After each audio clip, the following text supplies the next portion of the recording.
We welcome you to the WOSN Soccer Showdown. Andy Lynch joined by the Wapakoneta boys soccer team, off to a very good start this season. We'll talk with Coach Ramblin, also Sam Heingardner a little bit later in the show. But let's first get to our Buffalo Wild Wings Player of the Week. It's from Kenton. Cameron Deerdorf scored the only goal in a win against Ottawa Glandor. First time Kenton has beaten OG since the 90s. So a benchmark win for the Wildcats as they get ready for the postseason in just a few weeks. Let's go through some of the other highlights of the week. Starting with the Shawnee boys. Boy, have they been playing a lot better, and it's always a good rivalry game against Elida. Back and forth, a wet Thursday night. Nice save here by the keeper. We continue the highlights as we have a corner kick for Shawnee, headed out. That Elida defense, normally very tough. Look at the kick away here. Tribe trying to dent the net on our highlights here. Keeper comes out to get it. Final score from Shawnee has the Indians winning 2-1. That pushes their Western Buckeye League mark to 4-1 in the season. They're now 5-4-1 overall. They have our WOSN game next week against Bath. As here's, oh, is that going to be the goal? Nope, side of the net. More highlights for you. Girls soccer action. It is Wildcats and Wildcats. Kenton making the trip to Kalida. Boy, does Kalida continue to have a great season as they put it on Kenton in this non-league affair, 7-0. That one hits the top of the cage. Going to be interesting for Kalida down the stretch, or once playoff time comes. They will be with Ottawa Glandorf in the sectional. Two very good girls soccer teams as the Cats push it home there. We'll see if Kalida can make another return to the regional. And also, they have PCL gold on their mind. More girls soccer action from Saturday. LCC and Lima Senior at Lima Stadium. I'm not sure who the home team was. We gave it, actually this says Cougars at Spartans. And I think we had, yep, LCC and Lima Senior. That's correct. Here's the start of the game. City rivalry. Looks like Lima Senior was the home team. They're wearing the whites. LCC did come away with the victory as they try and get ready for Division III play. Not in a league as of this year. Next year, of course, they will be in the West Ohio Soccer League. Final score here does have LCC winning. And that is the wrong score. Different teams, but LCC wins it 3-1. So that's kind of a recap for you of what's going on. Let's take a look at the Western Buckeye League standings for the boys, and I have it right here. It is up in the air. As of the taping of this show, St. Mary's and Salina still going on Saturday night. That was a makeup game. St. Mary's undefeated going into that one. Shawnee 4-1. These Redskins 3-0-2. Salina 3-1 heading into tonight. Elida and Bath both 2-2-1. Coach Ramblin, another competitive year in the Western Buckeye League. What else is new? We're at the midway point, and it's wide open right now, isn't it? It is. I would say that between us and Salina and St. Mary's, that it's still pretty wide open. Tell us about stepping in. You have a soccer background, obviously, but you were the volleyball coach at Wapakoneta. The opening comes up. Mark Durness steps aside, and you fill right in. What was it like to get back into soccer? Pretty exciting? It was really exciting. I have been out of soccer for about 25 years. Wow, okay. And, I did volleyball 6 years at Wapak and 13 seasons total between varsity and club. And I was just ready for a change. And, I was excited when the position came open. And it was kind of a seamless transition from volleyball straight into soccer. So enjoying it. Take us through your offensive approach. You put the four guys up. You want to dent the scoreboard very early, and that's been very successful for your team so far. Yeah, we've scored so far 43 goals or 45 goals this year in our 10 games, and yeah, I've got a different offensive philosophy. I'm not a big fan of the 1-0 soccer, the 1-1, the 0-0. It's just it's kind of boring. I kind of like a fast pace, keep the pressure on, and so far it's worked so good. We had 3 games there in the middle of the season where we kind of hit a scoring drought, but we're putting it in the back of the net quite frequently, and this young man right here, he's one of the big reasons. He's got 17 goals already this year, and according to the Ohio High School Coaches Association, their stats, he's number 4 in the entire state of Ohio. Wow.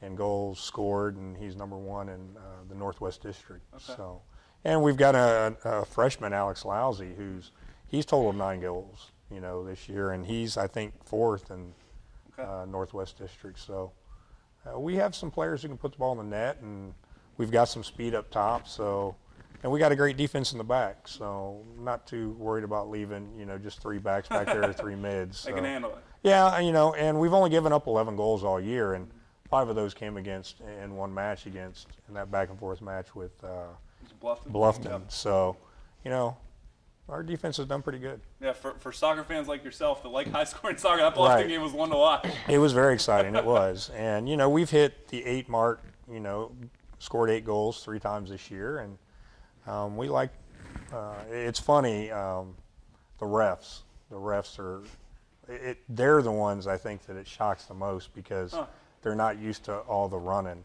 Okay. And the guy at Defiance, he stopped me at the end of the match and he said, "My goodness," he goes, "I had a hard time keeping up with you." And there's been a couple of refs who, said that they bring their running shoes when they come up against, one of our games because we do a lot of running. Sam, players have adjusted to it very well, obviously. Just how exciting has it been to have that offensive style of soccer? It's been really exciting. Right away, you felt like you guys, fit into it? Yeah, it's been a change from last year. More defensive last year, but this year it's like a lot more offensive and it's a lot funner to play. And all the players would agree with that. How much has conditioning had to have been upped because you guys are running so much? Did you do anything differently in the summer? We actually conditioned a little less than we usually do. But, so far it's been working out, so I think it's been doing pretty good. Did you feel like, Coach, the conditioning was going to be there, even though it's a speed game you guys play? The main reason that we went to the 3-3-4 was in a traditional 4-4-2, you have to be much more conditioned.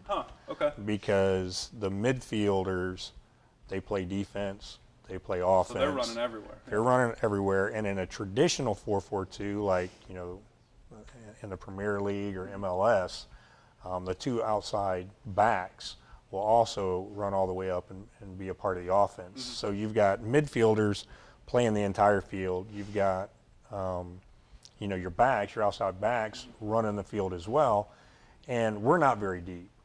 We literally play 12 guys. Wow, that's just one off the bench. That's all we play. And with a 3-3-4, I keep my forwards, at midfield, and they just play half the field. Right. And then my mids, they play half the field, and then my backs, they play 1/3 of the field. Gotcha. So that was one of the reasons why we went to it, because it is a lack of depth, and I couldn't have my mids running all the way up and down the field, all the time. And Sam's a mid, but we kind of play a diamond formation, and he plays at the top of the point. So he's travels a little bit further. My other mids, we try and keep them traditionally, just past midfield, keep those balls circulating back in. It's almost like hockey when you're on a power play, and you're just trying to keep that ball circulated back in. But so that's one of the reasons we went to it, was because we didn't have a lot of depth, so these guys couldn't be out running. Right. And it's worked out well. And, when we do, we play 12. And once that first sub goes in, then it just becomes a rotation. Okay. They can replace each other. And, these guys are very versatile. I know I've made a lot of changes from the traditional, from what they've been used to. We've got, for 10 minutes of the game, the backs will play backs, and the next 10 minutes they'll play mids, and then the next 10 minutes they'll play up top. And, Sam's played everywhere from the forward to the back, and, the rest of the, captains that are here as well, they'll play back, they'll play mid, they'll play forward. So we're going to see Sam in goal at all? No, we probably. You'd like that, wouldn't you? Yeah, that'd be fun. Now, Alex Lousy, the freshman who's second on our team in scoring, he got a chance to play goal the second half against Defiance, and we brought our goalie out and put him up top. Did he get a goal? No, he did. Well, actually, he did. Okay. Called offsides. But he was called for offsides. Really? So, yeah, it would have He's been pretty mad 9-2. about that. So, But yeah. it was. Cool. Well, Wapakoneta doing a great job as they push for a WBL title and a good sectional as well. And we will have more with the players. 2 more captains stopping by, as these guys, I think, are going to dig into some wings for Buffalo Wild Wings here on WOSN, the Soccer Showdown. Soccer Showdown is back with Wapakoneta boys here in studio. An update as we tape this on a Saturday night. Salina and St. Mary's tied at 0 with 7 minutes left. You can check the website, WOSN.tv, to see if either team scored in that one. AJ Wally sitting to my left. Wally, right? Yep. Yes, sir. Whew. I didn't check with you before. I just guessed. Bailey Heingardner, kicker on the football team.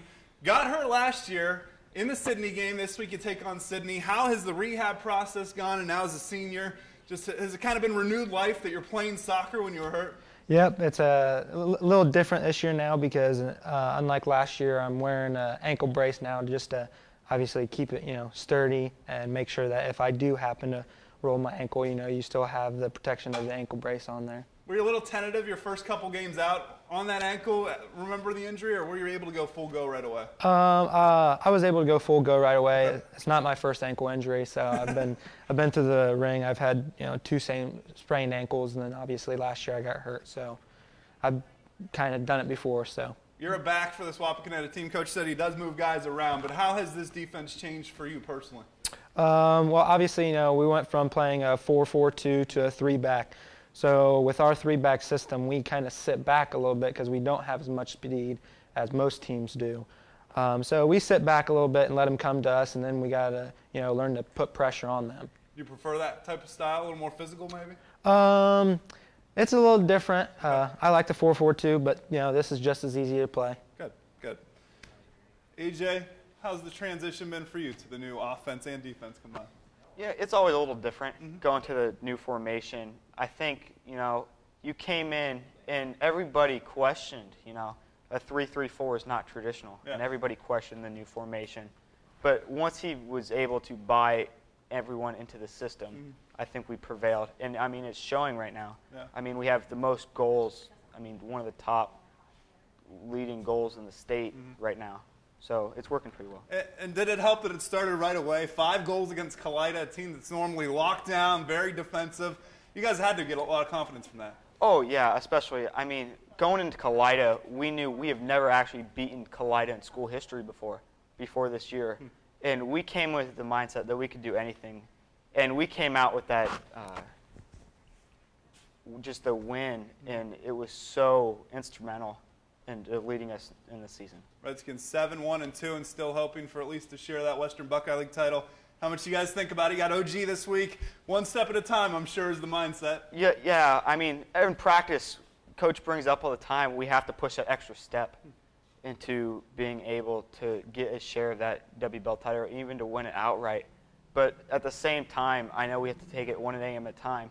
And I think that's part of the reason we might have lost and came out so bad against LCC, is we tried to overlook them, and when we just came out so flat, and we played poor, and that's part of the reason we lost.